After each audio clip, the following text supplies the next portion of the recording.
Ladies and gentlemen, boys and girls, I am so pleased you are able to join me this fine evening. As you could all probably tell, it is again the season in which the souls of the deceased arise to torment our fair kingdom. It is also the perfect time to test my prototype. Fear not. As the lead alchemic practitioner of our kingdom, I shall smite down all spectral beings to the dirt from which they hail. Now where did I put my spectral goo power dynamiser? Lab assistant Michael? How did you return from the thorough obliteration I wrought on you? What's that in your... Oh! Do not do anything rash, as we have guests, and we would not want to make a mess.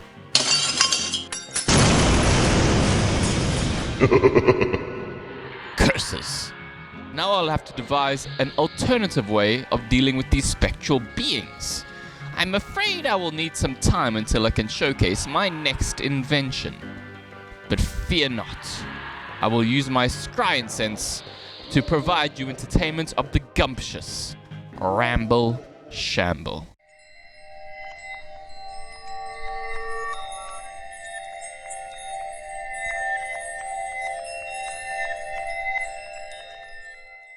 Good day, everybody.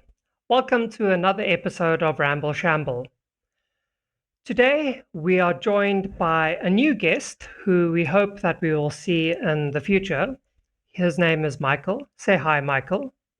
Hello, everyone. And Michael, everyone, is an alcoholic. That's why he's here today. And I guess I kind of ruined the whole Alcoholics Anonymous thing. But yeah. This topic does drive you to alcohol. Yeah. And we're also joined by my regular co-host, Mackie. Hello, people. I am not an alcoholic. Okay, so I think that Mackie found you somewhere, and I'm not completely sure about how that happened. Can you explain to us a little bit about how that happened, Michael? Okay, so here in Coventry, I'm involved with a social group, and I've started organising a board games night, and Mackie happened to be there at one of the events, and I decided to ask everyone in the room what their theme of the week was, and Mackie told me about this podcast, and my theme was the paranormal, so you put two and together, this is how we've ended up here. It was interesting. The theme that I did was the theme that the topic of the discussion. I believe it was the one that was with you. It was your one where we talked about paranormal beings. Oh, yeah. Or I can't remember the exact topic. Dang it! But the listeners will know. It was like supernatural creatures, I think it was. Yes. And I was very careful to tell you not paranormal, supernatural. Yes, supernatural. And not cryptids, supernatural, because those are different things to the people that follow them. Oh, well, now that's something we're going to have to talk about. I don't believe they're all different. Yeah. Okay, so for the listeners, all of you guys can see exactly what this episode title is. It is paranormal events, phenomena, or creatures. And we have a few questions that each of the people on this podcast have received, and we'll get to them throughout the natural course of the episode. But since we already have indicated a little bit that there is some murky ground between what is paranormal, supernatural, or a cryptid, at least as it has to do with creatures, could you guys please give me your understanding of what the paranormal is? We can start off with Mackie and then have Michael. Okay, I'm interested. Okay, yeah. So my understanding of paranormal are it's closely aligns with supernatural, but it's unexplained scenarios or circumstances that steers away from the normal day of life. So a situation where there's just the color of the sky just changes a different color, that and just for that particular area would be considered something paranormal, because from the normal days of a routine day, it diverts completely from the normal circumstance. That's why I say supernatural is it ties closely with paranormal. Although I think you both of you will like correct me here that they're completely different categories. They should not be touching to each other. That's my understanding, at least. You, Michael? Okay, I would say it's the unexplained. Anything sort of that we experience that we've no answer for, that sort of defies logic. Okay. Because when obviously, as soon as we're able to have answers for these things, they don't fit into that category anymore. But as long as we can't explain them, they're the unexplained, and I feel like that's what all this sort of comes into. So does that mean supernatural and cryptics are part of that then? I guess cryptics are it's all unexplainable. Even though people think they know and have the answers. It's that does provide a clear picture to me, funny enough, because now I consider paranormal as like the parent or the everything comes off that, and then categorizes into different subcategories of paranormal. I would say paranormal is sort of like a subcategory along with cryptids, for example. So, but because when you think of like the paranormal, you think of ghosts and hauntings and like phenomena, spirits. True. Okay, so let me give you guys my definition then. And don't take this as the gospel truth, but it's just my spitballing. I think that the paranormal has to do with phenomena that exist, and whether or not we tamper with them or experience them or cause them to happen, they will carry on existing even without our input. But I think that it's different from the supernatural in that the supernatural has to do with some kind of specific intentionality that's behind the event or the being or something that's like experienced or interacted with. A simple way of me to illustrate that is that, let's say, for example, ghosts now. There are various theories behind ghosts, and some people think that, this is also more aligned with my own interpretation of it, that there's like some kind of world or existence that's parallel or next to ours, that's just on kind of a different frequency of existence, and so we are not able to experience it because it's not in sync with our the frequency of our universe and plane of reality. But it does exist there, and sometimes it's almost like a veil becomes thin, or there are cracks in the matrix that houses our reality, and so some of that reality seeps into ours, and we see the traces of that. But they both exist and they're both there, and without any kind of input from us, that will be the case. It will happen and continue to happen. Now, the supernatural, I think, because of the intentionality behind it, I think the easiest way in which I can illustrate that is a sorcerer of some kind who's putting his willpower into making magic happen or something, or a supernatural being that isn't from our plane of existence. So it's kind of similar to the paranormal in that, but it would be like them deliberately coming into our reality through some kind of force or power or energy. And I think a clear example of that is like angels, demons, werewolves. Although I think werewolves would be like some massive act in the past where it was like the inciting incident. You have hybridization happening between humans and wolves, and maybe like other types of were animals as well. And it could have been like a contract of sorts. You know, you get some of our stuff, like awesome sharp teeth and super strength and things, and the ability to see at night.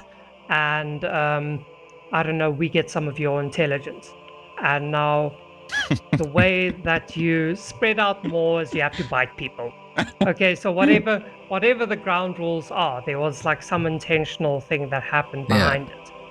And then I think with cryptids, it's the most down to earth. It's just simply a very realistic animal that is very plausible in terms of genus and family and species and all of this. It's just that we haven't found proof of it. Does that make sense? Yeah. No, the most interesting thing that you said there for me was to like putting things into two different categories, whether it exists if it's been observed or whether, if it's been observed, and if it's not been observed, does it still happen? That's quite. I've never really thought about that before. That's quite interesting. That's something to ponder on. So I think to draw, like, just summarize it very clearly, paranormal things happen all the time Yeah. and they will continue to happen. We can't explain it, but it's not like there's some kind of mastermind in the background pulling all the strings and making these events and machinations happen. No, Interesting. that's more like the supernatural. The supernatural, not, yeah. The supernatural is where someone's like, I want fire there, and I don't want it to be explained, or plasma Like beam primal, there, elemental. right now. Mm, Exactly. Yeah. And then cryptids, I think, don't really have to do with the conversation of the paranormal or the supernatural as much. The only reason why people get confused is because with the supernatural, there's often creatures involved, and Yeah. that's the same as with cryptids. Cryptids is just science that hasn't been found in my mind. I'm going to be interested in what you think of my views later. Okay. I look forward to it. I do have to say, the one I liked your example when you were explaining supernatural, where the werewolf came from a different, well, the birthplace of a werewolf was an entity from a different universe, deciding to do almost, in other words, interspecies, woohoo, sex, Yeah. you would Okay. say. Yeah.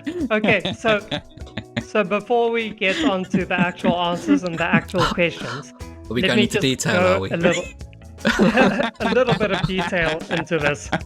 So I think the most likely way in which werewolves would have happened is that a paranormal entity, a demon, A fairy. would, yeah, I wasn't going to say it. I think that a demon would have known that it's easier to have an influence in our world if there is some kind of tangible manifestation that is linked to it over here. And I think that humans, as the only provable kind of intelligence over here, would have been the easiest way to breach some kind of barrier. And so I think the contract or the covenant then would have been, you will get super awesome strong powers and be able to jump and bite things and see in the dark if you just let me have a bit of influence in your material world. And who knows, maybe for an hour or two when you do transform, I have control in your human world. Ooh. I don't know, Morgoth. Not actually Morgoth. Morgoth from the Tolkien universe, but like some really dark sounding demon name. Yeah, will have power for 2 hours in your world. And that's the deal. You get super strength and like awesome senses, and I get to be there for a few hours without your control or knowledge of it. And that's how I think it would have started. So I'm going to go on brand here for myself and say that seems very Warhammerish, because that's what the Chaos gods do, and the demons from the Warp. That's how they interact with our material world. They sort of manipulate the physical, and when they do, they alter it, and that's how you get possessed and mutations. Interesting. Warhammer world. I'm definitely not as versed as a lot of my other friends, but I know that world is also is so full of lore and very interesting things. So I'm glad you're on board, because you're gonna like.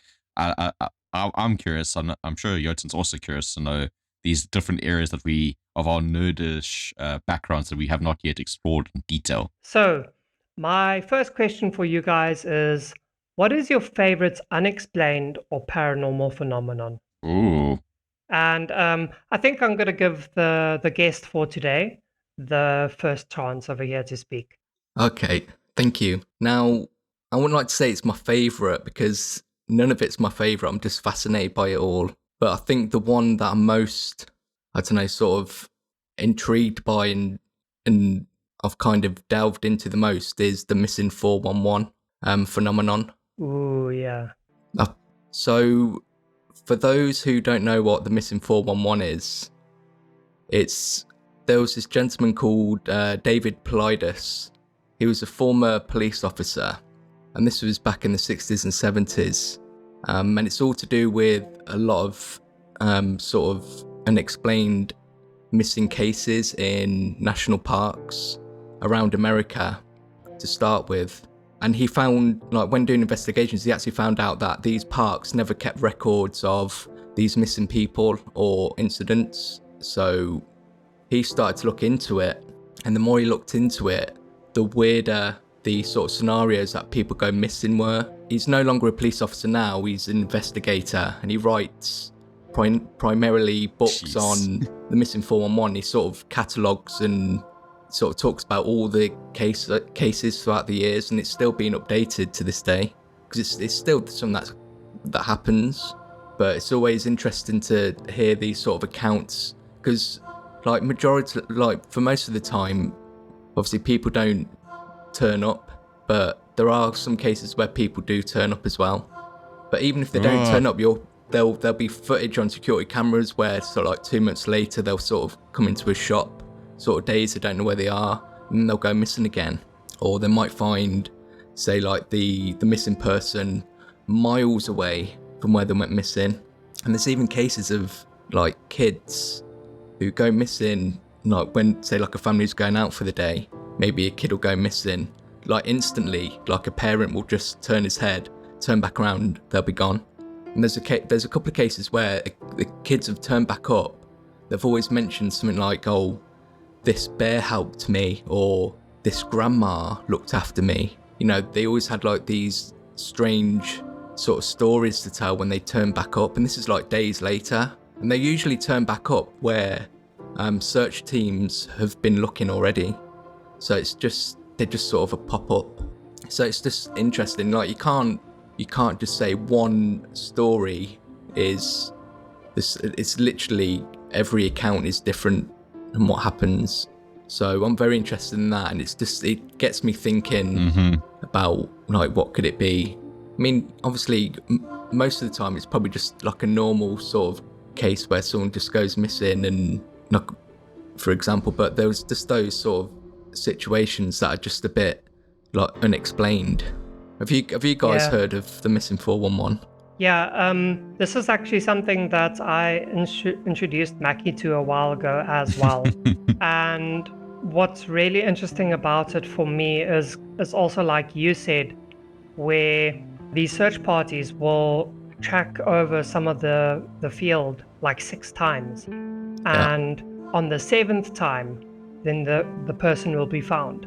Exactly. And it's not like you have 2 people walking inside the woods looking for other people. Yeah. No, it's like you have scores of people going in these woods in a pattern, or in such a pattern that someone isn't able to get into the interior of, let's say, this grid that they're walking in without people on the outside noticing. And it's pretty instantaneous as well, like from going missing to them searching. It's not like where people believe, oh, you got to be missing for 24 hours. It's literally like they'll call in maybe like 20 minutes, like, oh, my son's gone missing, I can't find him. They'll be out there straight away because they obviously know time is of the essence. You know, you need to be quick.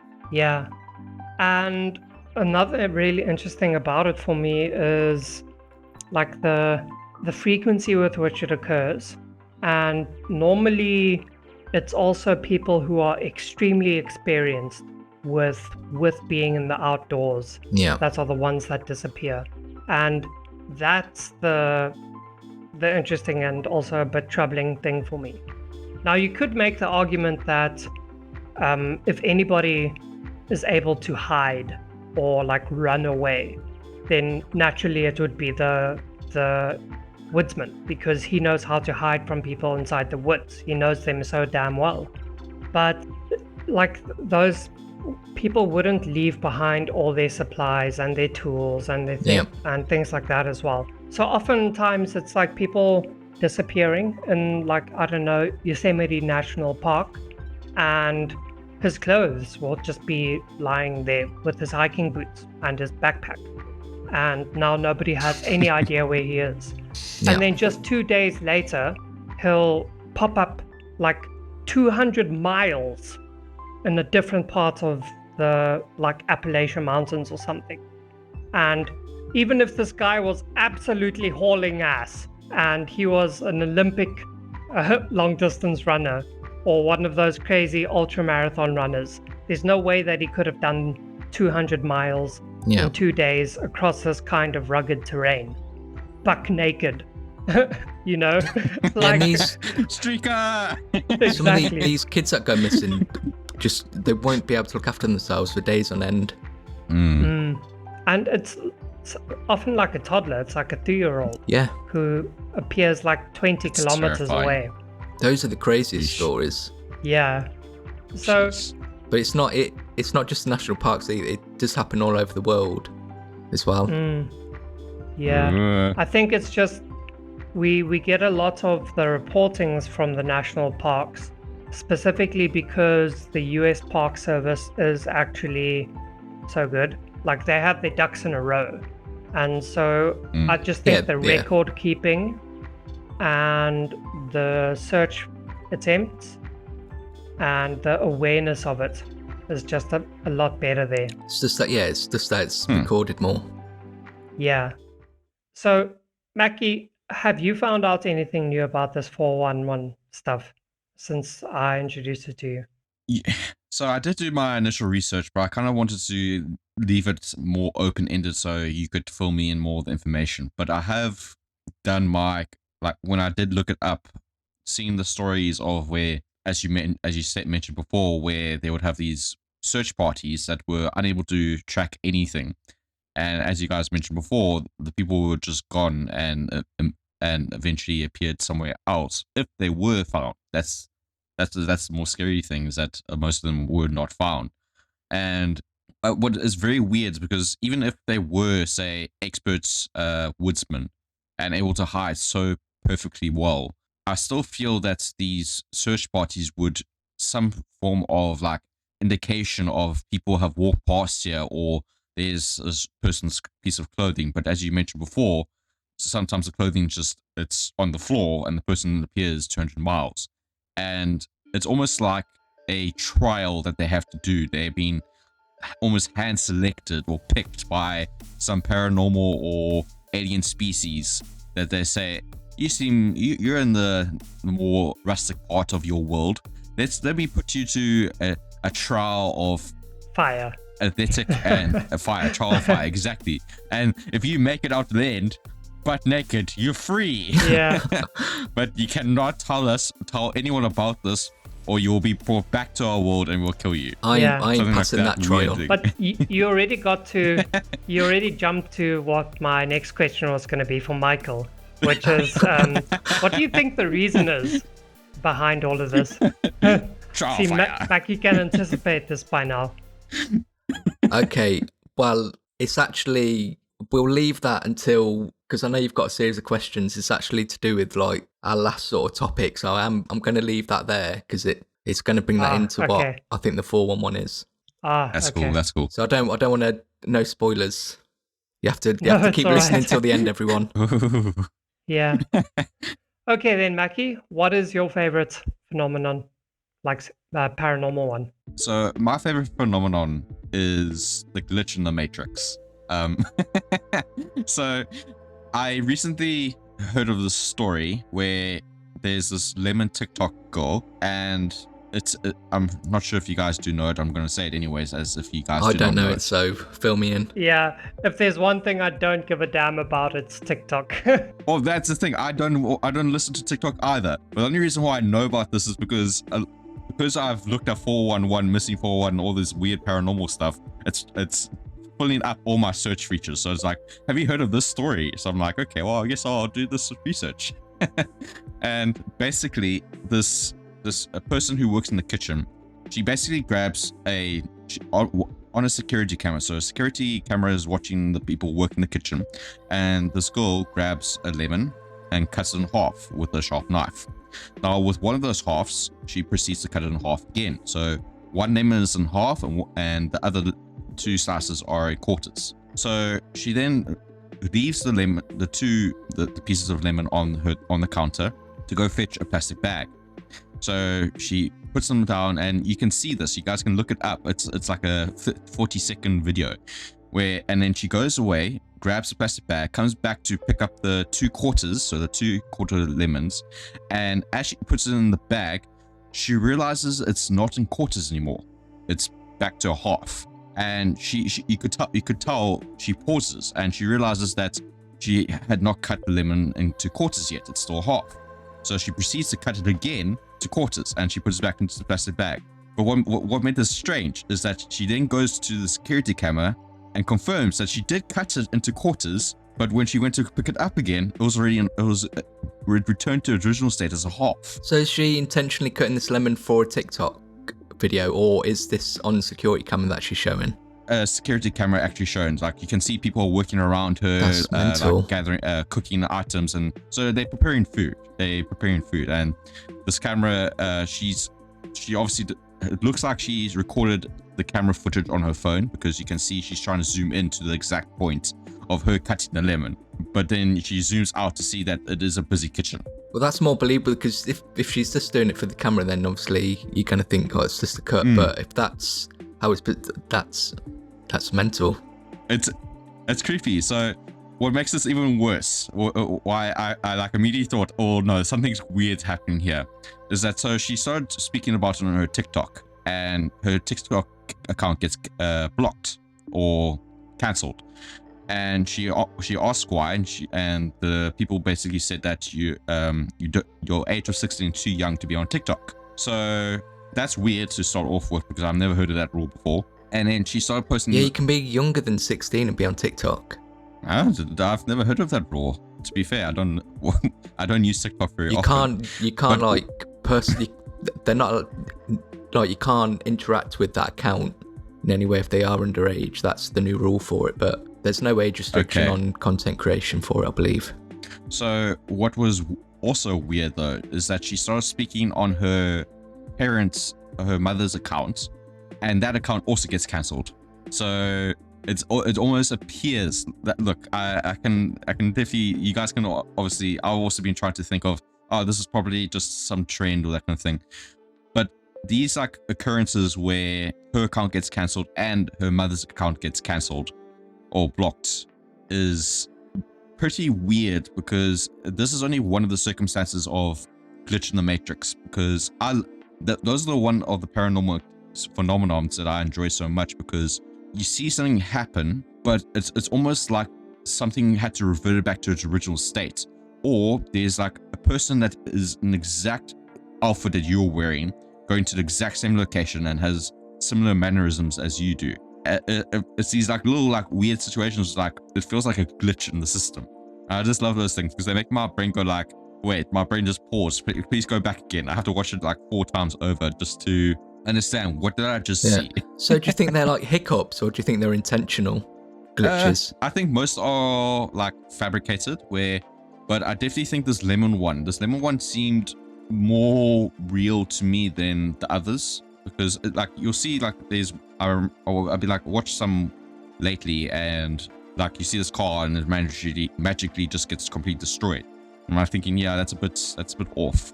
But this lemon account girl, I'm going to refer to that as the topic, seems a little bit more like, wait, what just happened? And it is possible that one of her co-workers, because you see, if you see the video, you see the co-workers, the busy people working around her, are relatively near, not super near, not like rubbing elbows, but there's a possibility that as the lemon is partially covered for that split second, like literally less than a split second, not even really covered, it possibly could have been exchanged, or she could have had half a lemon in her hand as she was going to fetch a plastic bag and exchange it quickly to show her quarters. But when the account gets cancelled, that tells me that something is kind of like a cover-up.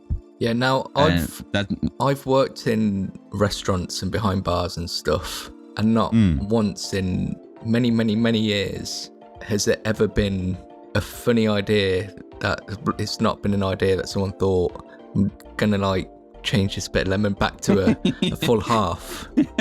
No one's making that kind of prank or joke. There's no conspiracy, I'm afraid. I think this is very easily explainable to me. I think that because human memory is so fallible and people concentrate, we don't pay attention to things that we have done very many times in the past. That's just how our brains work. Our brains pay hyper attention to any kind of new stimulus or events, but all the things we do every day or multiple times a day or a lot even every minute, we don't pay attention to anymore. And so I think what happened was that she cut the lemon and she, like somewhere down the line, she forgot that she did something. And let's say she just took out her lunchbox or whatever. And she took out her lunchbox and she like just picked up the lemon to grab it again. Two halves, you probably grab it with one hand, you pinch it together, and then she thought, oh crap, didn't I just cut this? Because she's seeing the two halves together. Then she puts it down. The lemon is sticky because it's got juices, and so it doesn't fall apart again. She cuts it again, and then it goes into two halves again, or two quarters again. And then she's like, but I just did this. I don't understand. Security camera time. I think it's a problem with her memory. No, I agree with what you say, but in the actual video You itself, can see it. you can physically, you can literally see it was cut into quarters. Yeah. And when she takes it out, you see it as half of the lemon, and you see the other lemon untouched. So the other Does half it go into the completely bag untouched. as a half lemon, or does it go into the bag as 2/4? You can't see that. That's the thing. So Sleight of hand, my friend. That's what I was also thinking. It's highly possible it's sleight of hand. And normally I would scoff at the idea and say it's sleight of hand. But because her account and her parent account got cancelled, again, I don't own TikTok, so they could have said some profanities or shared some other weird stuff. I don't know. She could have come up with something better than 2/4 to Yes.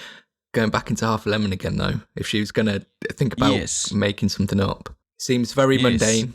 Unless you see in the security. That's what you guys think, though. No, it's not. Unless you see like in the frame, like between individual frames of the security camera, that there was quarter lemons and then a half lemon again, and that she cut it a second time, and that it wasn't She doctored. cut it a second time. And We'll that never it wasn't know. doctored. We'll never know. Yeah. We never know. That's the whole point of paranormal. Unexplained. Exactly. Sleight of hand, I believe. Maybe some fancy I've video seen some editing sleight of hand, skills, and it is possibly. amazing when people do it right. Yeah. It is magic. Yes, it is. Yeah. Okay, Jotun, what's yours? Okay, mine. Mine is shadow people. Oh my god, shadow people is very close on my list. Yeah. Okay, so a shadow person is when we see something like a patch of shadow as a living or humanoid figure specifically, I'm getting goosebumps.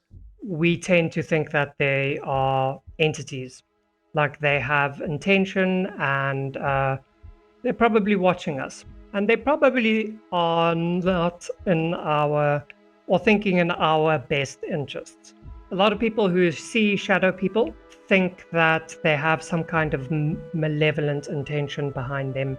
And you know that feeling when you're just like, let's say you're on your laptop or you're watching TV or something, it's already nighttime, so the lights are a bit down or whatever. Or even in this kind of thing has happened in the middle of the day as well. So anytime you're busy watching TV, doing something that you're paying attention to, and the hackles at the back of your neck, those little hairs like rise a bit and you get the feeling of the chills. And you look around you, and lo and behold, at the doorway of wherever you are, there's a shadow in like a muffled but distinct shape of a human that's just there. And it This doesn't happened to feel me, by the right. way. Yeah. Well, I definitely want to hear that just now. And there's something wrong about this, and it's creeping you out because it's like the feeling of not being wanted. It's like you're in a conference or something, and nobody wants you to be there, and you can feel those vibes, and probably also a little bit of a thing of you have to die now, like it really wants to harm you, and you don't know what to do. Except lots of people say the only remedy for a shadow person is like mirth and happiness and enjoyment. So then your best bet is to listen to like some stand-up comedy or watch a funny show, because the leading I think the leading theory is that they just don't like our happiness. And yeah, so there is a bit of a history behind it, like going all the way back. Some people have associated them with jinns or other kinds of demonic figures from other religions, but it gained a lot of attention when it was mentioned on a radio show called Coast to Coast AM in 2001. And this guy was interviewing a Native American elder, Thunder Strikes, one of the coolest names. And during the show, people were encouraged to submit some drawings of these shadow people if they had seen them in the past. And in that same year, there was a book that was published about this as well. And the writer then became a regular guest on that same radio show. And it's just crazy how many people have seen these shadowy, dark silhouettes all over the place. And especially where it's like in your peripheral vision. And when you focus on it, this isn't always the case, but it's normally that you focus on it a bit and then it will disappear, but you can still feel the presence there. And then in the absolute worst case scenarios, it will stay there and you'll be looking at this shadow person. Now, the person who wrote this book thought that they were like negative aliens or something like that. And science has a few of its own explanations, like sleep paralysis and sleep apnea, or maybe even genuine nightmares. Now, if you know the history of nightmares, it comes from the idea that a demon would visit you in the night and basically try to smother you, either by sitting on your chest or like choking you out. And so there's been a lot of more scientific things like that as well. So with the nightmare one, it's more like sleep apnea, where you basically choke on your own tongue or like your sinuses or something, and so you kind of just like choke. But I have my own theory. But before we get to that, Michael, what's this experience you've had? I'm super curious. Okay, well, everything you've described is kind of my experience. Uh-oh. So actually, Mackie, this was kind of the thing I told you when we talked about this. So throughout January and the start of February, I felt a very negative sort of energy in me and around me. I'm a very positive, outgoing person, very open. But during those few weeks, everything just seemed really off. And I just couldn't understand why. And I kind of started to think, well, maybe something's attached to me. And that thought just randomly came to me, maybe 4 weeks in. So was it like just it felt like something was a kilter or off, or was it like evil? Like something is I wouldn't say it was making evil. sure stuff isn't going right for you. I feel like it just Was had it the... draining your personality as well? Like it was like draining your like. You felt drained, almost. No, it just sort... It made me... It brought out my negative energy. Like I was very sort of like short-tempered, and I snapped at a lot of things, and I got angry at the smallest things that I wouldn't normally would. But this happened for probably about 6 weeks. But one evening I was lying in bed. It must have been... I generally wake up during the middle of the night, about 2 o'clock, 3 o'clock, and I could feel something in my room. Well, not in my room, but like when I'm in my bed, my door's just to the right of me, and I leave it slightly open because I've got a couple of cats and they need to go in and out. Now, when you leave a door slightly open, there's always a really dark sort of shadow above that door where the light sort of hits the door and doesn't go past it, obviously. I didn't turn around, but in sort of like my peripherals, and I knew there was something hiding in that little shadow above the door, watching me. It didn't do anything. I didn't even sort of pay any attention. I was just a bit sort of freaked out, and I knew that's what was attached to me.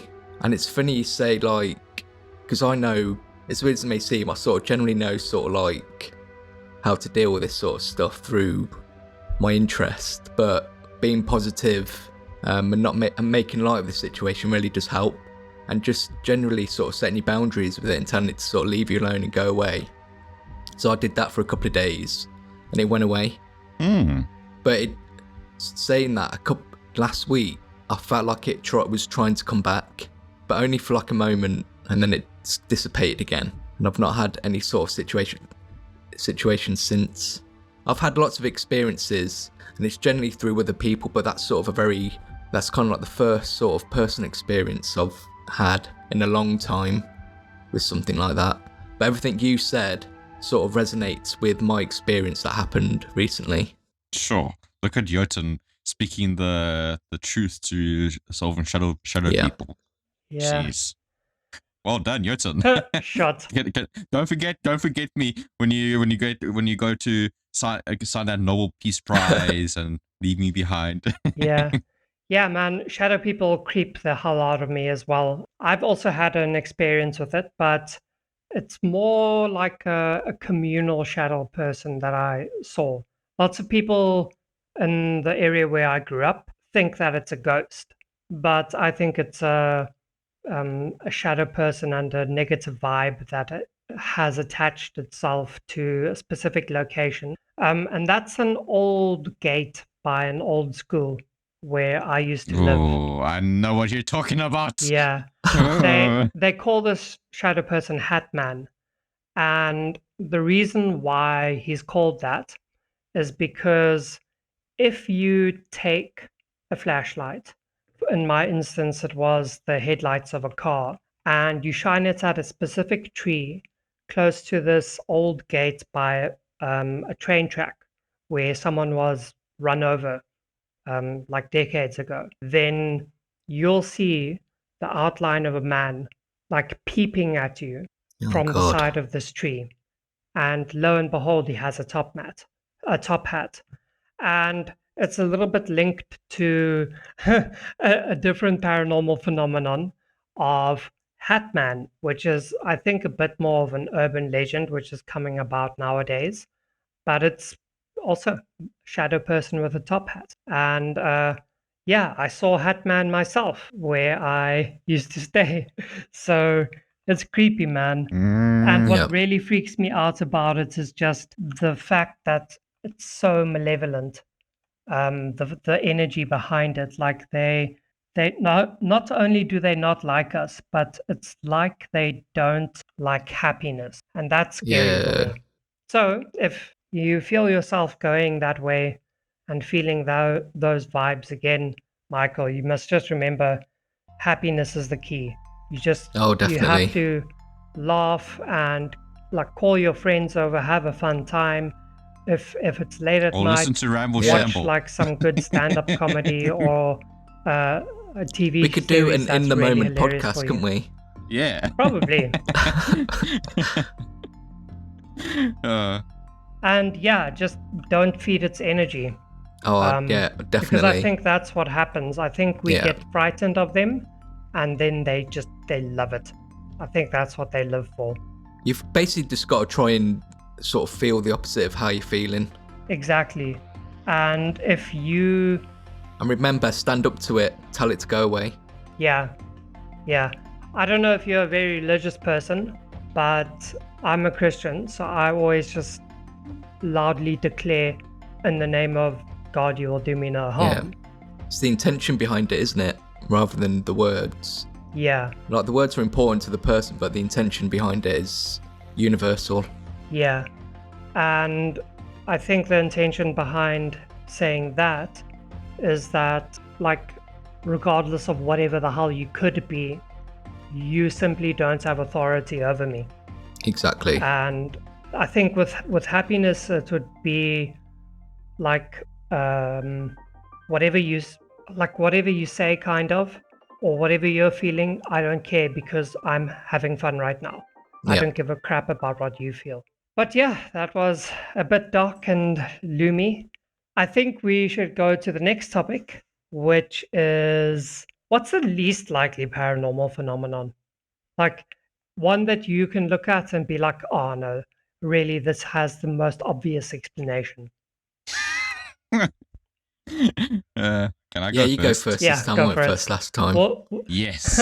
I'll try to be a little more lighter, okay, guys? No. This is paranormal. So, I'm not sure. Have you guys seen the Russian video of the fallen angel? No. what is it? Jurgen? Is it like some kind of amorphous cloud that is shape shifting, and people think, No. oh, okay. So, another video I recommend you Is guys this go TikTok? watch. No, I don't believe so. So, recently, these Russian miners were digging up stone and dirt from, it looks like almost like playground, and they come across like an obstacle, something that's not supposed to. They heard a sound and it doesn't make sense, so they dig it out, and out comes, in this clay ground, comes out a pristine, I'm saying pristine statue of an angel with like a shield and a sword. And a lot of people are now, Sounds familiar. so, well, it's going around at the moment, and a lot of people are saying that this is the prophet of a fallen angel that's fallen from heaven and was turned to stone, and is something holy about it. So I believe that this angel, or this statue, is a hoax. I don't believe it's a real thing. The reason why I say I don't believe it is an actual angel that's fallen from heaven is primarily because of the fact that people steal things all the time. And the statue being in such a pristine condition also seems a bit weird for me, because how does this mining vehicle that's currently collecting stones and dirt from the ground and hit this thing, because obviously this thing had to be dug from the ground and in a pristine condition. Like, you see, if you see the pictures of this thing looks like someone sculpted it to perfection, and there's no like scratch, indents or scratches besides the wings itself. But you check the face is clean, it's pristine, and From I don't know, stone, not marble or looks granite like or anything. marble. It's marble. marble. But it's Yes. pretty tough. That's So- pretty tough. It could probably withstand a lot of age. That I agree with, but with the mining vehicles that's currently digging stone from the Okay. ground, that doesn't care about what it hits. Besides, obviously, limestone, because then the drill will be badly damaged. This statue is going to be damaged in some way or form. So the fact that they managed to dig this thing out in a pristine condition, besides the wings, like I say, the wings. What I mean by the wings weren't broken; they were just like very dirty still. So they prioritized cleaning the body and the face over the wings, and something just doesn't add up in terms of, not that this could be, but it seems all too perfect, too situational, where perhaps they did dig it from the ground. But I'm more lean towards to the fact that it's not paranormal. I feel like in the old days where many churches were pillaged or burnt to the ground, and all the valuable Yeah. sculptures and artworks and jewelry were taken, perhaps this one statue, there was a giant mudslide that my opinion says, because if you look at the ground where it was dug from, it looks like a proper mud, like clay. So that's why I'm more leaning towards like maybe a giant mudslide came over it and covered it, and in that way it could be pristine, kept in like almost like underground area, and that seems more likely than the phenomenon of an angel falling from heaven after being turned to stone and falling into the ground. Because if that was the case, wouldn't we do some more scientific testing of that statue? Because now they found the statue, they can do some like tests to say, is this a mineral from like normal marble, or is this something that's more that from a material that we can't even supernatural identify? Yes. So you sure that's you my one. wasn't watching the episode of The Simpsons where they find the angel and it's just used to advertise the mall that was built? Exactly. That sounds like what it was. It sounds very like that. So Yeah. that's why, and it's. But I think you're right about, because obviously during World War II, a lot of that kind of ransacking took place, and a lot of obviously objects were obviously hidden to save them, or so that might have been a period of time where that might have happened. 100%. But no, that's interesting. But yeah, I can't get on board with that. Yes, I got supporters. But I suppose that's the question, though, isn't it? So yeah, I agree with your choice. Yeah, it just seems it's more likely that like it was pillaged or, like you say, hidden. Yeah, exactly. And something thrown in from the sky and in perfect condition gets only found now. Yeah. I also don't think that it would have been like dug up with heavy construction stuff. Mm-mm. Like that doesn't seem likely at all to me. Exactly. And that I think there's a bit of a flaw in the story as well. Why would the wings stay dirty if the rest of it is so pristine? So I believe that they must have cleaned it. I think they cleaned the body first, yeah. And the wings, they didn't bother with clean just yet. Like you could see the wings, they were still intact. But that's the unfun answer. The fun answer is that it's all fake. It's not like its wings clipped. So now the wings are no longer pristine. That makes sense? It's metaphorical. Very cool. Yeah, but yeah, that seems like hogwash to me. And you, Michael, what's yours? Okay, so mine isn't a specific phenomenon, but for me, it's the most unlikely thing is that we think we're able to communicate with it, whatever it is. So when people use these spirit boxes and Ouija boards, mediums, exactly. Well, Ouija boards, that's different because we're not they're communicating with us. That's a different thing, I reckon. But thinking we're understanding them, getting sort of like some kind of a communication with them, I think is very unlikely. Now, Ouija boards, that does put a bit of a hiccup in what my idea, but that's I think Ouija boards are in the same sort of vein as tarot cards. Yeah, I think you're heavily substantiating my definition of like paranormal and supernatural, because like I said about the definition of paranormal would be that regardless of whether we see it or can do something about it, it's going to happen. Yeah. Now you're saying that we can't really even influence it in any kind of... Oh no, we can't influence it. Ooh, that's conflict. Let me get my popcorn. I think that's a better way to say it. Instead of influencing it, it's probably a better way to put it. It's believing we can influence it. Yeah. Yeah. Because communicating is basically just influencing their like comprehension in a way. Yeah. We have no subtitles for it, I'm afraid. Yeah. And there was something that you were saying about like the intentionality as well, which would then, or like tarot and Ouija and stuff, because then the intention is I am going to communicate with you. And we're the ones that in those cases like breach the barrier. So then I think that would then better be classified as supernatural rather than paranormal. Does that make sense? Yeah. I mean, for me, when we're interacting with, say, like tarot or Ouija board, it's a very personal sort of situation. I don't think it's an external force. I don't know. That's a whole different conversation. Yeah, but then I would still make the argument that you're like most people who do like I don't know, a VR thing. If they're okay, maybe not VR, but A like seance. yeah, a seance. They have like a very deep connection with the people that they're trying to contact, and I think that intentionality is precisely what I mean then by like the willpower that's behind a supernatural Yeah. occurrence.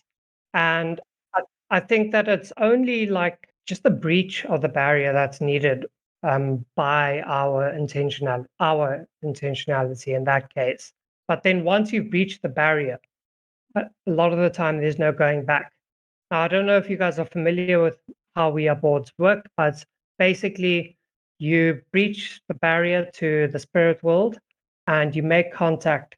But if the circle is broken between the people with their intention and their hand and their life force and stuff on the token or the glass, then it's been broken. It's done. It can't be restored.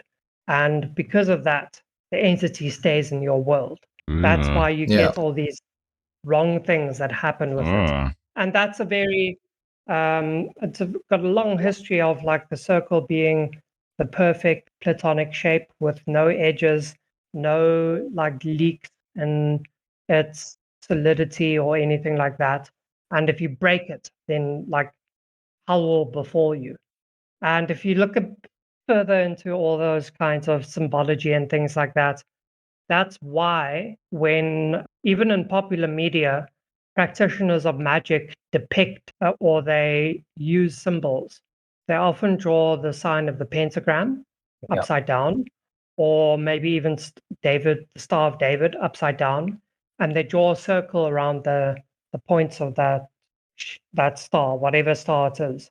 And that's because the circle is meant to confine whatever is going on inside of it. So yeah, don't screw around with VR boards. But again, I also dislike the fact where they say perfect circle, because no person in the past would be able to, using chalk or whatever, make a perfect circle, because at ground it's like You come with a string and a stick. yes, but even there, it won't be a perfect circle. But you're not fully describing it though. What you're saying is you can't draw a perfect circle, comma, freehand. No, you can't But draw a perfect circle. Period. But maybe like the circle's just the sort of it's just sort of an explanation or saying it's a boundary, regardless of the shape of it. What do you draw if you use a compass though? It doesn't make a perfect circle. So I'm kind of putting away from the paranormal. I get the confinement, but what I'm saying is that if you try to draw a circle, it's not going to be perfect unless it's done by a computer. But even then, it's not perfect because those pixels are squares. So technically, you can make it infinitely close to a perfect circle, but you'll never be able to make it to a perfect circle. And that's true as well for any chalk or anything you draw with, because you can make it infinitely close to a perfect circle, but it won't be. You can't draw a straight line then either. Exactly. Ever. Exactly. You can, and by that argument, you can't draw a dot either. No, but that's what I'm saying is a perfect circle. Yeah. I love when they say you must draw a perfect circle to find. It's like this, and I'll be sitting in the middle of that thing and saying, I know the circle's not perfect, so whatever I'm drawing is not going to work. And there's no such thing as a platonic solid or any kind of structure to atoms. Yes. Which that one is Exactly. true. But then, yeah, that's like a lot of maths is not and maths is meant to be the only true constant. But that's what I'm saying. Like even math knows that like the circles that we've been taught is not perfect. Okay, tangent done. Tangent and sidetracking done. I'm drawing a line here. It's not a straight line, eh? My very easily explainable one. We did give both of you a chance to say, right? Sorry, the sidetracking got intense. That's fine. My one is Mothman. Like, oh come on, Mothman! And you said that one's not real. I love Mothman. like regardless of our enjoyment of Mothman and all the awesome stories that come from it, I don't buy it. He's a paranormal superhero. Yes, he Exactly is. why. I think that the Mothman sightings were all kind of mass hysteria and media, like the power of how media can make people believe things. Throwaway words. Social contagion. But that in itself is quite a phenomenon.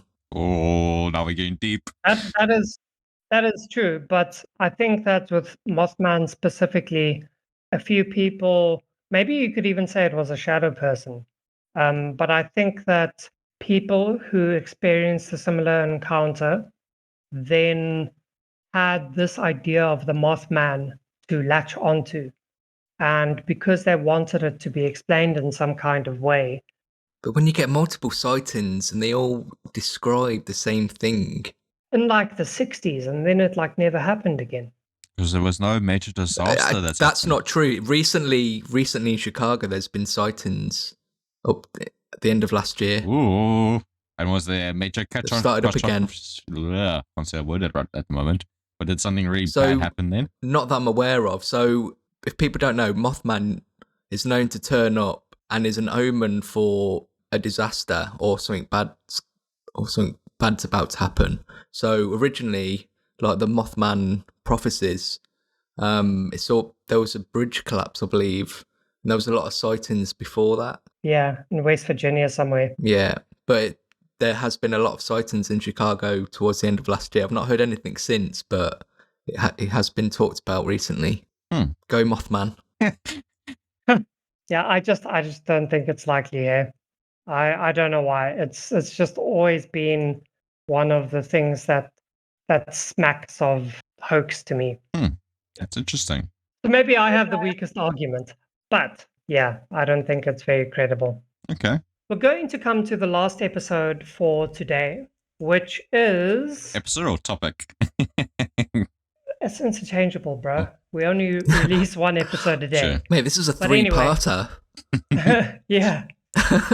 Okay.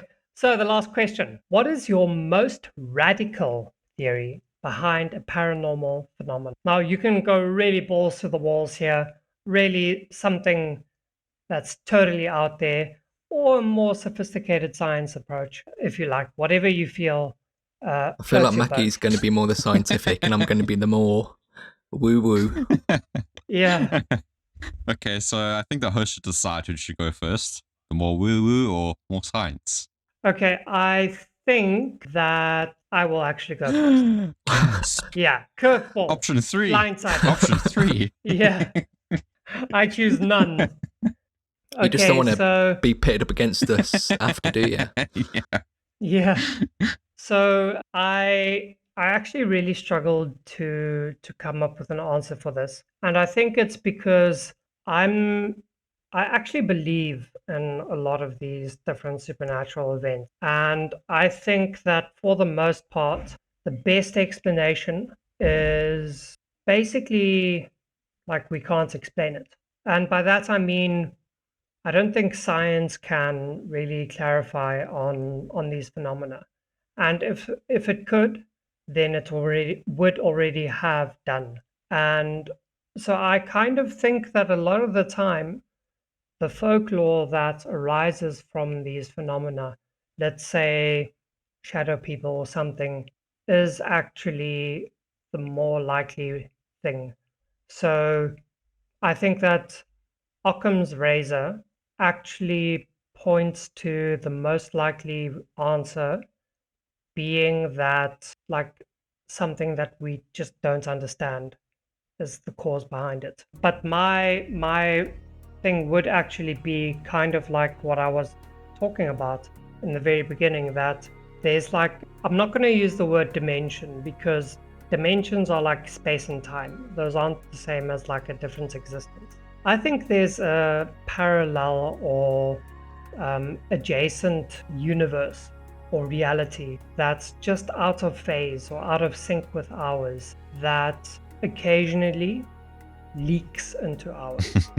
And I don't know if it's supernatural or paranormal, but I do think that in some kind of way it's related. And as I was saying in the beginning, the paranormal stuff are things that are going to happen, whether or not we see it, and whether or not anyone tries to make it happen. But then the flip of that coin is that the supernatural occurs whenever we deliberately try to cause something to happen, or something from the other world, something with willpower and consciousness and intention might want it to happen as well. So I think that, yeah, it exists. We can't do anything about it. And that's my radical theory. Oh, and specifically for 411 now, I think that they are like localized wormholes, basically, that people just like walk into, and Trial by fire. the other end of it, and the other end of it is on the other side of the woods or whatever, and whatever the link, the sympathetic link or whatever is, that's what happens. And there's no trace of it because wormholes only exist for like a split second, but the people just disappear. You can actually overlay a lot of these locations where these things happen in, and it's a close match. It's very, you can relate it to the cave system in these parks. Oh, now we're getting to inner Earth theory and like the two races that are supposedly living down Hollow there. Earth. This is people. Yeah, Hollow Earth. Yes. That's on the list for me. Man. We can discuss in a new episode. Yeah. Yeah. This is the radical theory one. So should I go next? Yeah, go for it. Yeah. Okay, so my radical theory is surprisingly very similar to what Jotun just described, although some tweaks to it. So I'm going to link my radical theory to a particular situational incident that happened on our planet Earth, and that's the Chernobyl incident. So for people that don't know at home, big nuclear explosion happened, a lot of weird things happening around that area at this present day. Now, why I'm focusing on this one particularly is because, to start off with, the thing that Jotun does not believe in, apparently Mothman was present before the day of the incident, as well as present during the incident. So I believe that. exactly, me too. Now, Do you know what? I think I've heard that. yeah, it's most likely. To back you up. Yeah. Yeah. So I'll tell you why Mothman seems more real to me because of this incident. So after nuclear explosion happened, people are trying their very best to go to this area, but obviously because of the high radiation, it's very anti-life to anyone who wants to be in that environment for long periods of time. So there's a lot of weird phenomenon that happen within Chernobyl now. Like one of the incidents that this one scientist has claimed was that when he was working near the reactor, you could hear a person screaming inside, everything's burning, everything's burning. Now this person, the scientist, runs to find out, but none of the alarms went off, nothing happened. So although he heard it didn't exist. So another thing is that the same scientist apparently reported the fact that the floodlights would randomly start up and randomly turn off. So there's something weird happening, and I believe it's because my radical theory is that the excessive amount of radiation and energy within that particular area because of this nuclear explosion has caused the veil or the barrier between these worlds, like between the universe or another world, to become thinner at these particular areas because of the amount of radiation energy that's in the air and buzzing around. That now these things are, like Jotun just described, are leaking into our world. Not necessarily like intentionally, just randomly leaking into our world, where that voice of where the scientists heard like a lady screaming, everything's on fire. It's like a different world where in that particular world at that moment it was probably possibly caught on fire, maybe because of our world leaking to theirs, also maybe their world leaking to ours. Now, what I'm going to tie it back to Mothman. So Mothman is always around when these major incidents happen. And I have a slight feeling that this particular case is that Mothman was trying to maybe get closer to his home or origin or world of origin. And I think he needs to get like the most amount of A, human death, so a lot of like soul activity, but B, also something like radioactively powerful, something that just like release a crazy amount of energy at that small amount of instant to weaken the veil to his home world. I don't believe it's in a malicious attempt. I think he's just like trying to find these perfect instances in our human history that says maybe this combination of human death as well as whatever energy, whether it be earthquake or something else, would combine enough to weaken the veil enough for him to escape. That's my radical theory. It's a little all over the place, but I don't know. What do you guys think? That's interesting. You saying it needs to sort of harvest this energy, and I'm still on board with it. That he's warning people. He's a superhero. Okay. They can't all be bad. Yeah. Sort of supernatural beings. Yeah. Look, I didn't say he was bad. I because just said that's... otherwise he'd be causing it himself rather than, I don't know.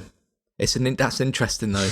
I just want to believe the best in people. No, well, that's the thing. Like, I don't think he's bad. I don't think he's intentionally causing the thing. I think it makes sense in as much as he could have done a lot of bad things when he was, according to you guys, seen in like the 60s or whatever. But all I'm hearing is that you're on board with Mothman now. Mothman.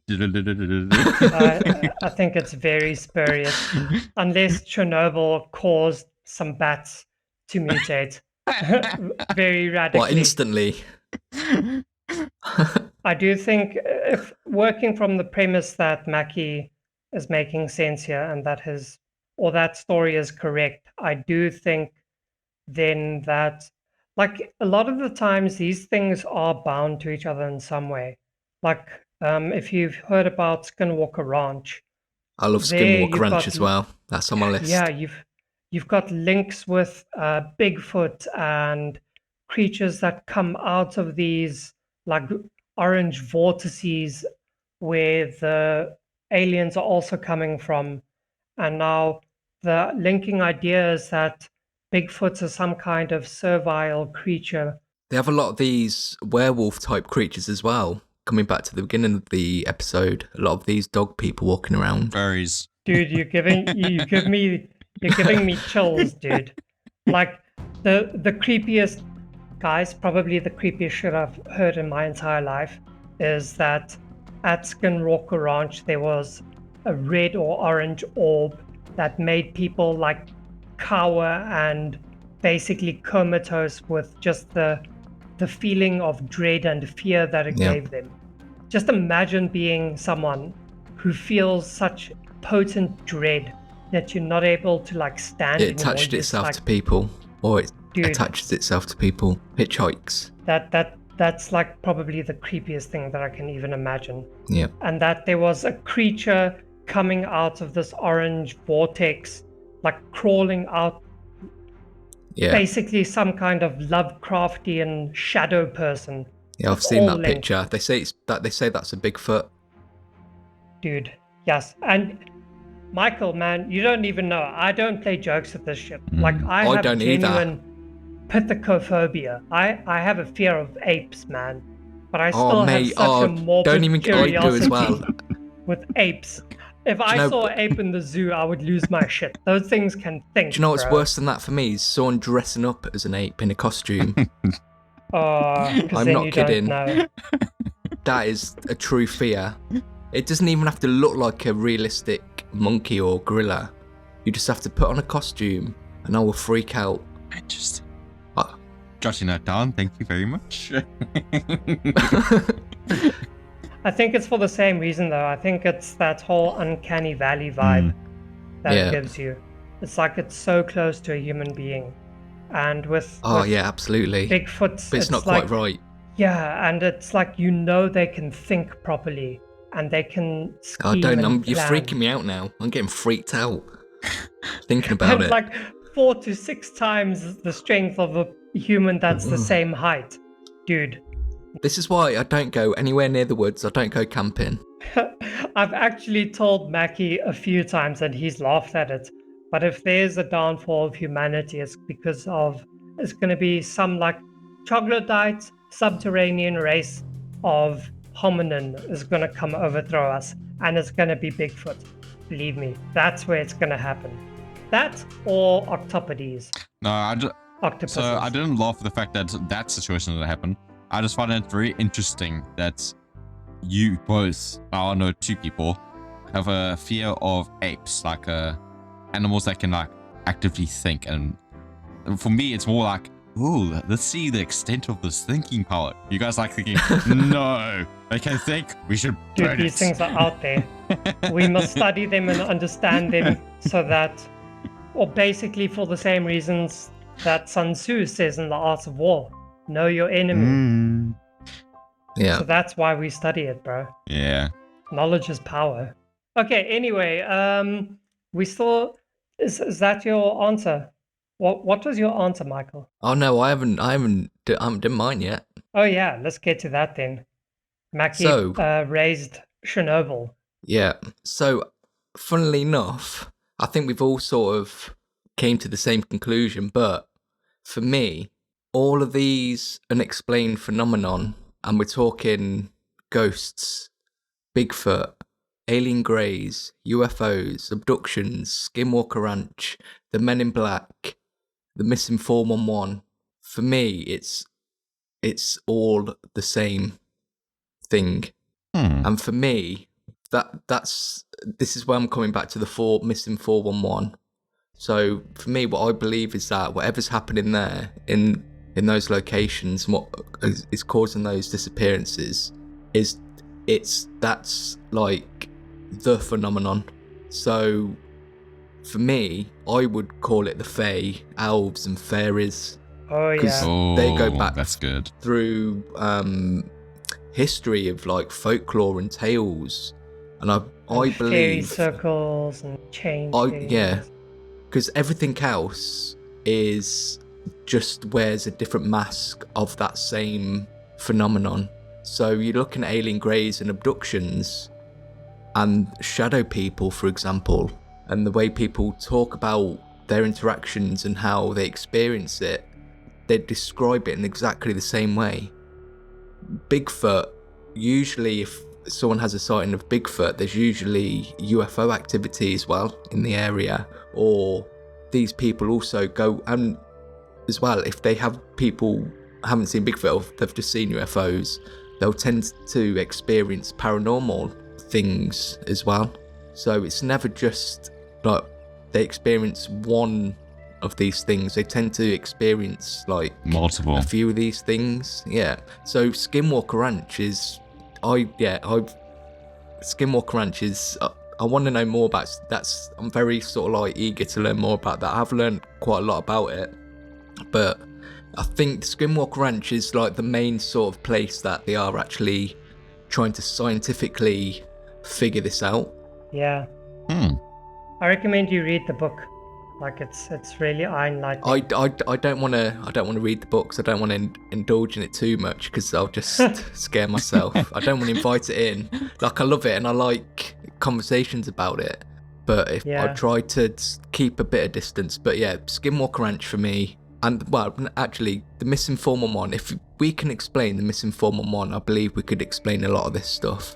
And Bigfoot, because you said like cryptids and stuff, you're talking about this sort of missing link type theory, whereas I would go with it's a phenomenon along with the Men in Black or UFOs. They're sightings of a supernatural being. As you say, like you mentioned like wormholes and portals, and you mentioned that picture as well. Some people believe that's a Bigfoot coming out of a portal, and some people say Bigfoot works with the Greys.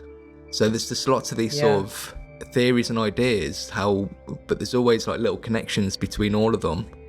But I just believe it's all connected, and I believe if we can explain one, we can explain it all. And the missing 411 and Skinwalker Ranch is the place to do it. Yeah. Yeah, definitely. All links back to shadow people. Yeah. The elves, the fae, the fairies. If a fairy offers you food, don't take it. Good to know. It could very well be that when you give a shadow person enough of your energy, it then manifests into like Like the boogeyman. a Bigfoot or something. Yeah, maybe it sort of like heightens something that's already in you, and it grows Exactly. it. I think they're aware of a kind of receptivity in people. Yeah.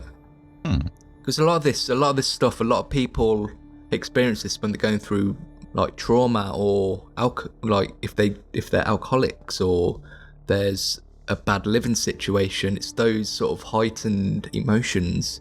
I mean, when people talk about ghosts, it's always generally because they've been murdered or something big's happened. Like it's never a mundane reason that something is happening. It's always something behind it, and it's usually emotional based. Yeah.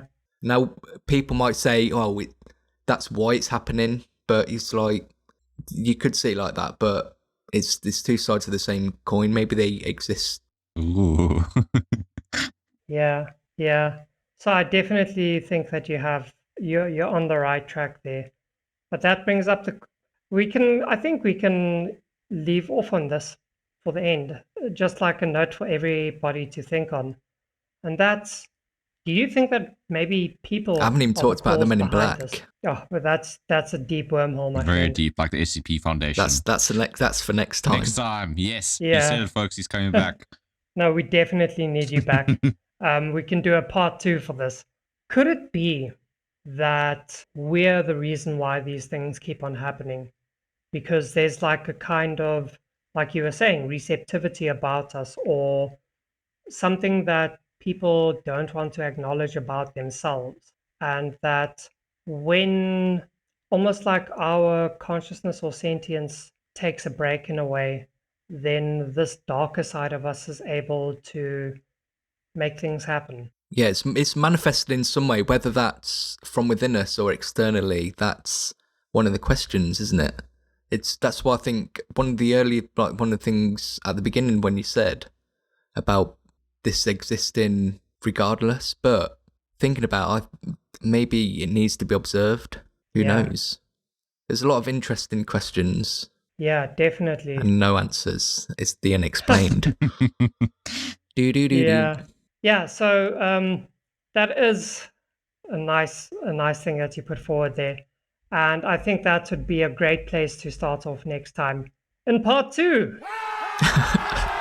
So we would definitely like to have you on again, Michael. Oh no, it's been great. Thanks for joining us over here today, and thanks for keeping me out, I guess, towards the end there.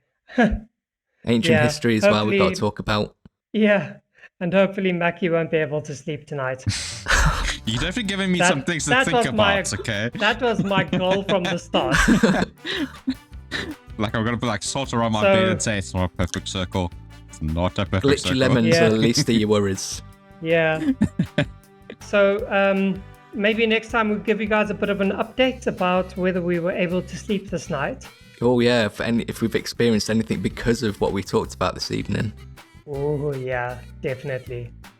But if you find that from listening to this episode that you are not able to catch a wink, shall we say, then you're in luck, because we have a nice long playlist full of all of our old episodes that you can listen to. And hopefully it won't be the episodes themselves that make you sleepy, but I do think that you guys would all find it to be quite interesting and entertaining as well. Mackie, where exactly can everybody find our channel and the content we produce? So guys, this is again the same shtick, but we will continue to include it maybe at the end. But again, we post these podcast episodes to every podcasting platform you can think of. It's Spotify, Apple, Podcast Stitcher, there's also Podcast Addict. There's Pocket Podcast. I can keep going, and trust me, you don't want me to. And we may be coming to Amazon Music soon, so that's also pretty exciting. And again, guys, as Jotun has described, there are many episodes. One of the latest episodes at the time of this recording that's out, which I recommend if Marco has not listened to it yet, is genie wishes and how to word your wishes exactly right, because those jinn, you can't trust them. So there's a lot of interesting episodes. Why wasn't I invited for that conversation? Unfortunately, you weren't here at the time, but we can always touch back onto it, because trust me, it was a fun episode. Have a listen, see what we discuss. But guys, again, we try to post these episodes every Thursday, and it's really what makes our podcast episodes different to the other podcasts out there is that we want you to provide us your input to the questions that we pose to you at the end of every episode. Because at the end of every episode, we use those kind of like comments that you suggest and use them for our Ramble Shamble. Jotun, take it away. Ramble Shamble is our playlist of smaller episodes that are based off of these ones, where we take your guys' insightful input and we talk about that for a little bit. We can't think of everything under the sun, and especially not about any interesting topic, because we tend to make these things quite broad deliberately. And you guys also have a lot of value that you guys can provide for us. I don't know about you guys, but I find myself getting bored of Mackie all the time. Like sometimes I will open WhatsApp and I've only done one episode. Messages. Yeah. Oh, right. Oh, it'll come. The boredom will come. Sometimes I open up my smartphone and there are like 20 messages from Mackie, and he's just the last thing in the world that I want to know about. So yeah, sometimes I just need you guys to give me a bit of a refresher. Let's call it that, because I'm just tired of Mackie. So please let us know, whose arguments do you think today made the most sense? So who had the best? Let's keep it to the first question. The best paranormal phenomenon, and whose paranormal phenomenon really is the most easy to explain. And the next time I'm on, we can talk about what you said, because I'd be interested to know. Yeah, definitely. And not who made the most likely response to the crazy, or who made the best theory, but whose theory do you think really is the craziest? That would be cool. Let us know. Cool. Or the ones that you resonate with, because obviously everyone has sort of different ideas. Be interested to know other people's theories, because everybody has different ones. Exactly. So yes, that's the last question. The last question is, what is your crazy crackpot theory? Put on your tinfoil hats and let us know. I have actually been wearing a tinfoil hat throughout all of this. So Michael, where can the audience find you if they think Mackie and Jotun, they were okay, but Michael has something special? You want to share your YouTube channel? Okay, so I'm a YouTuber. My channel is Tabletop Ready, and I teach people how to paint Warhammer miniatures and also how to sort of get into the hobby. Very cool, very cool. Sweet. Yeah, that's something that that's a rabbit hole that I actually shouldn't allow myself to get down, because I would never end. I already have so much nerdness and geekness about me, and the Warhammer lore is truly cavernous. It is. Yeah. Okay, well, thank you again for joining us here today, Michael. No, it's been an absolute pleasure. I you. really enjoyed it. It's not very often I get to be taken seriously when I talk about these things. Everyone just looks at me weird, generally. So to think that people are listening and actually thinking I know what I'm talking about is interesting. Oh, trust me, you came to the right podcast. Yeah, kindred spirits are here, my Very friend. much so.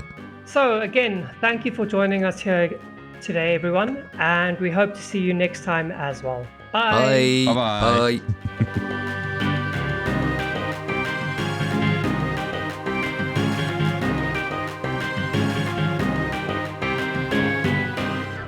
Bye-bye. Bye.